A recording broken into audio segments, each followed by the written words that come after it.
Olá, amores. Dando continuidade, né, ao tema do Brasil independente, nós vamos falar hoje sobre o Brasil regencial, certo? Lembrando o seguinte, que nós falamos do primeiro reinado, né, do processo de Dom Pedro I ser o comandante do Brasil, né, governar o país, né, o Brasil se tornar um país imperial, né, o sistema de governo. Aí hoje nós vamos falar sobre o período regencial, que é quando Dom Pedro ele abdica do trono, né, e deixa o seu filho Dom Pedro II, né, aqui no Brasil, certo? Então, no primeiro reinado, terminou com Dom Pedro abdicando do trono, como eu já falei, né, abrindo mão da função de governar o Brasil. Essa notícia foi recebida pela população de diferentes maneiras, né? Porque muitos queriam a volta do imperador, né, ao poder, outros já viam que nesse acontecimento é uma oportunidade para conseguir mais autonomia e caminhar em direção à república, né? Então, nesse contexto, no chamado Brasil regencial, aconteceram vários movimentos de contestação ao governo, certo? Como Dom Pedro deixou seu filho aqui e, de certa forma, o filho não tinha capacidade, até porque era menor de idade, de governar um país, muitos se revoltaram, né? E nesse período aconteceram vários movimentos de contestação ao governo, que a gente pode citar alguns deles aqui: Levante dos Malês, Revolta dos Cabanos e a Revolução Farroupilha, certo? Aí, para a gente tentar entender, ó, como funcionou esse período esse período regencial. Primeiro, Dom Pedro deixou o filho dele aqui no país, né? No entanto, como o filho dele era menor de idade, houve uma regência trina provisória, que eram 3 pessoas que governavam pelo menino, né? Que o menino não tinha ainda idade. Só depois que eles acabaram antecipando a maioridade dele e o menino pôde assumir o poder, certo? É, Teve a regência trina provisória, depois teve a regência trina permanente, aí depois teve a regência do padre Feijó e teve a regência de Araújo Lima. Aí durante essas regências houve as contestações e os movimentos que foi a Guerra dos Farrapos, Revolta dos Malês, Sabinada, Cabanagem, Balaiada, né? Entre outros. Aí a abdicação, tá vendo? Né? De quando Dom Pedro sai e deixa o filho dele de 5 anos de idade aqui no Brasil, certo? Então, esse assunto tá no livro de vocês na página 304, 305, eu estou indo agora para a página 306.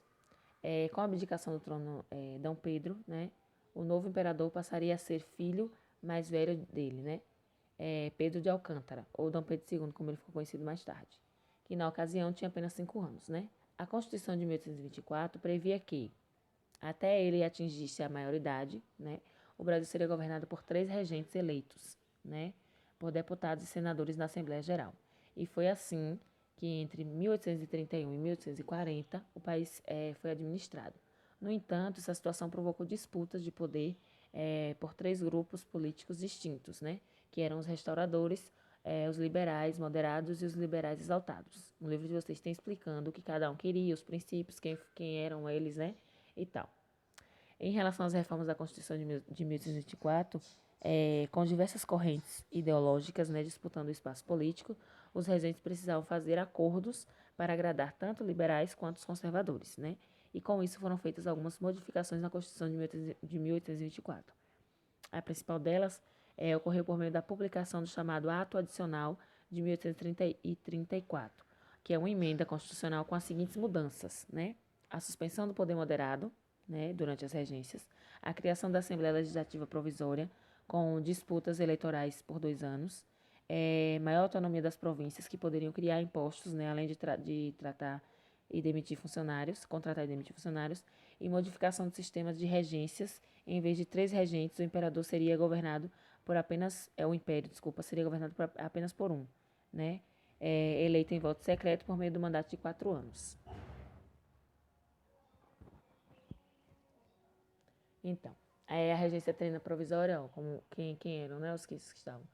Francisco Lima, que era do Exército, Carneiro Campos, que era conservador, e Nicolau Pereira era liberal. Ou seja, colocou de cada segmento um, né? Só que mesmo assim eles entraram em divergências, porque um queria uma coisa, outro queria outra.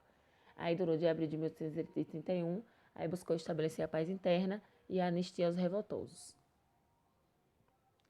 Aí nós vamos falar das principais revoltas, né? Antes das revoltas, vou dar uma introdução sobre os movimentos de contestação, né? Enquanto o governo do país era disputado por diversos grupos políticos, né, as condições de vida da maioria da população continuava péssima, claro, né? Diante dessa situação, durante o período regencial, ocorreram diversos movimentos de contestação, né, contra o governo central em várias regiões do país, cujo ponto em comum era o descontentamento com as medidas adotadas pelos governantes, quase sempre autoritárias.